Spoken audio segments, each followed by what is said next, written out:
자, 그럼 조선의 바다를 지킨 영웅 이순신 장군에게 닥친 최대의 비극이자 역사 속 거대한 미스터리인 그의 백의종군에 대해 더욱 구체적이고 길게 이야기해 드릴게요. 단순한 사건의 나열을 넘어 그 시대의 분위기와 인물들의 심리까지 깊이 파고들어 보겠습니다.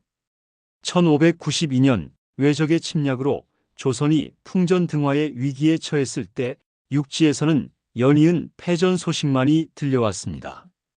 파죽지세로 밀고 들어오는 일본군의 임금선조는 한양을 버리고 북쪽으로 파천하는 비극적인 상황까지 맞았죠. 그러나 이때 절망 속에서 한 줄기 빛이 되어 나타난 이가 있었으니 바로 전라좌수사 이순신이었습니다. 옥포, 사천, 당포, 당항포, 한산도 등 그가 지휘하는 조선 수군은 나가는 싸움마다 기적 같은 승리를 거두며 외적의 보급로를 끊고 육군에겐 없는 희망을 백성들에게 안겨주었습니다. 거북선이라는 혁신적인 철갑선과 하객진이라는 독창적인 전술로 적을 압파하는 이순신의 이름은 순식간에 조선의 희망이자 일본군의 악몽이 되었죠. 그의 존재는 단순히 전장의 영웅을 넘어 무너져가는 나라의 마지막 보루였습니다. 하지만 바로 그 빛나는 성공의 정점에서 이해할 수 없는 비극이 그를 덮쳐옵니다. 1597년 선조 30년 초 평화롭던 해역에 한 통의 왕명이 날아들었습니다.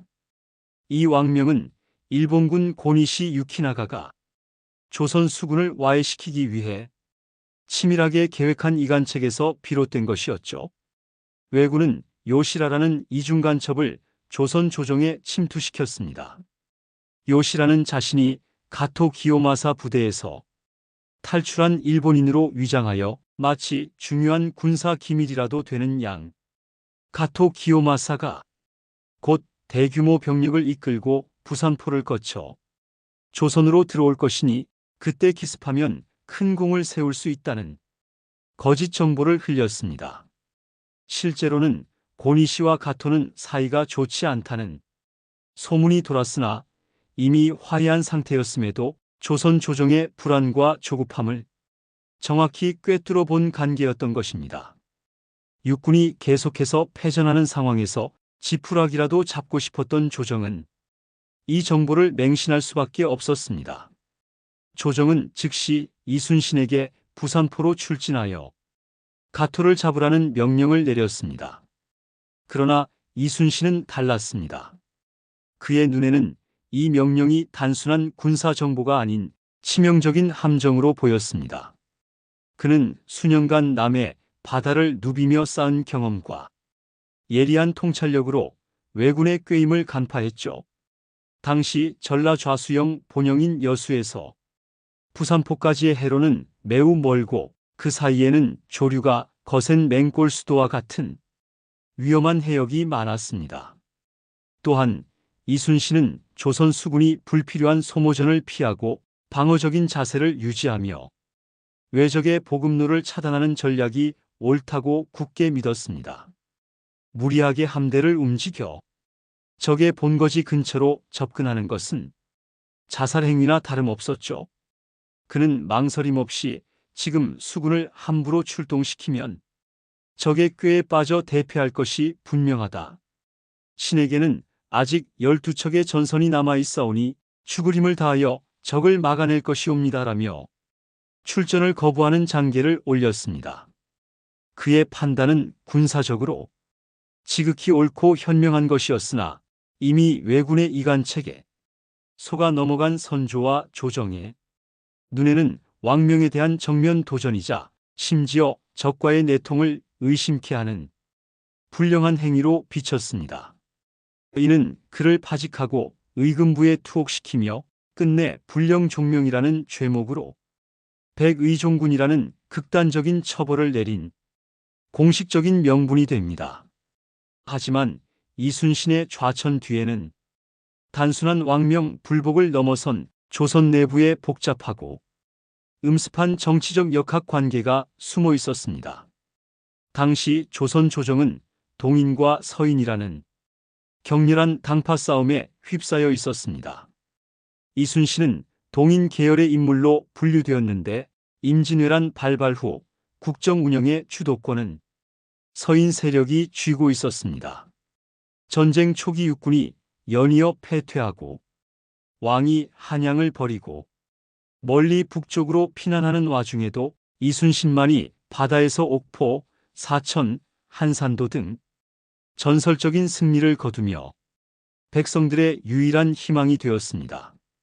이러한 독보적인 성과는 그의 정치적 입지를 강화시켰지만 동시에 기득권 세력과 다른 장수들, 특히 육군에서 이렇다 할 성과를 내지 못했던 이들의 맹렬한 시기심과 견제를 불러일으켰습니다.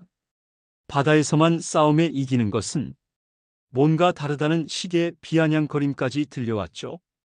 무엇보다 가장 큰 원인 중 하나는 바로 선조 임금의 이순신에 대한 깊은 불신과 편집증적인 열등감이었습니다. 전쟁이 발발하자마자 도성을 버리고 북쪽으로 달아난 선조는 백성들로부터 몽진 임금이라는 비난을 감수해야 했습니다. 자신의 무능함에 대한 죄책감과 동시에 홀로 바다를 지키며 백성들의 열렬한 지지를 받는 이순신의 존재는 선조에게 큰 부담이자 왕권을 위협하는 그림자로 다가왔습니다. 이순신은 종종 왕명에 따르기보다는 현장의 상황을 우선시하며 독자적인 판단을 내렸는데 이는 선조에게 교만하고 불경한 행동으로 비쳤습니다. 임금으로서의 권위가 바닥에 떨어진 상황에서 백성들이 자신보다 이순신을 더 영웅시하는 분위기는 선조의 불안감을 극대화시켰습니다. 그는 이순신을 전쟁을 회피하려는 겁쟁이, 심지어 역심을 품은 위험한 인물로까지 의심하기에 이릅니다. 이순신은 나이가 젊은데도 교만하여 임금을 우습게 여긴다거나 역모를 꾸미는 것이 아닌가 의심스럽다는 식의 언급을 서슴지 않았죠.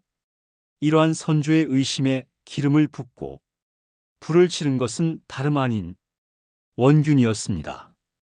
이순신의 뒤를 이어 삼도 수군 통제사 자리에 앉게 된 원균은 경상우수사 시절부터 이순신과 사사건건 충돌하며 앙숙 관계였습니다. 원균은 자신의 실책으로 배를 버리고 도망치거나 패전을 거듭했음에도 불구하고 끊임없이 이순신을 시기하며 조정에 모함하는 상소를 올렸습니다. 이순신이 왜군의 이간계에 넘어가지 않고 출전을 거부하자 원균은 이때를 놓치지 않고 이순신은 명령을 거역하고 적을 두려워하는 비겁한 자이며 자신에게 기회를 주면 왜적을 무찌르겠다고 맹목적인 야망을 드러내며 상소를 퍼부었습니다.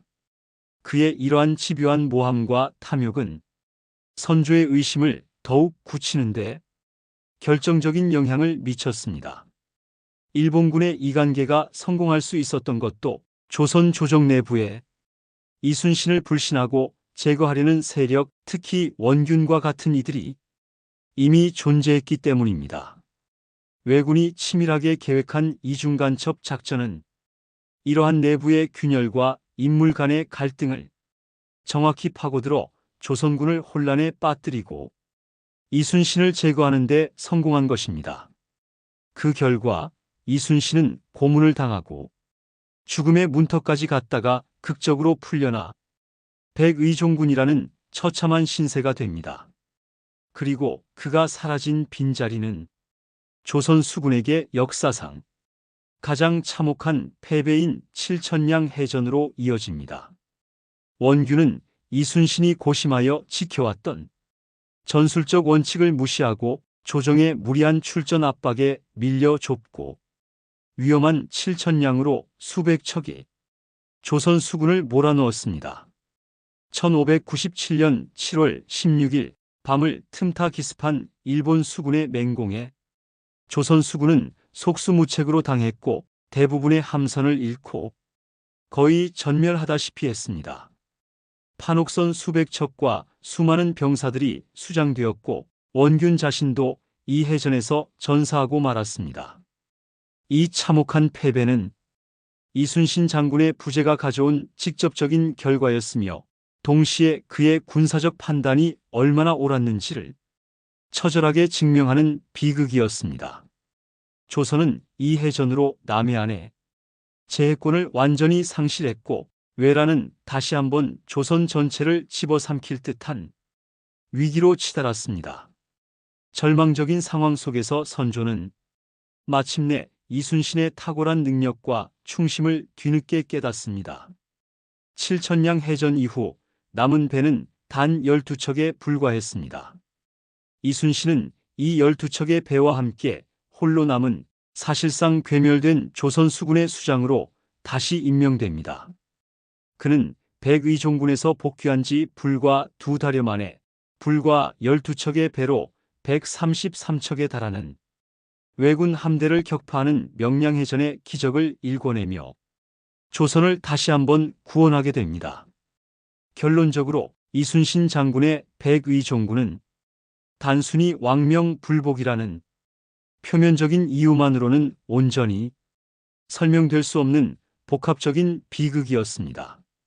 선조 임금의 불안정한 리더십과 편집증적인 성격, 조정 내부의 고질적인 당파 싸움과 서로를 향한 시기심, 그리고 일본군이 치밀하게 계획한 이관계가 마치 톱니바퀴처럼 맞물려 작동한 결과였습니다. 이순신은 탁월한 군사적 지휘관이었지만 동시에 이러한 정치적 암투와 불신의 희생양이 되었던 것입니다. 그의 백의종군은 한 개인의 고난을 넘어 임진왜란이라는 초유의 국난 속에서 조선이 겪었던 내부적 혼란과 분열 그리고 나약한 국정 운영의 현실을 극명하게 보여주는 아픈 역사입니다. 이순신 장군은 이러한 모든 악조건을 뚫고 끝내 나라를 지켜냈지만 그 과정에서 겪어야 했던 개인의 비극은 후대에게 군사적 영웅을 넘어선 인간적 고뇌와 역사의 아이러니를 되새기게 합니다. 이 비극적인 사건은 한반도의 역사가 단순한 전쟁과 승패를 넘어 인간의 욕망과 정치적 이해관계가 어떻게 국가의 운명을 좌우할 수 있는지를 극명하게 보여주는 사례로 남았습니다.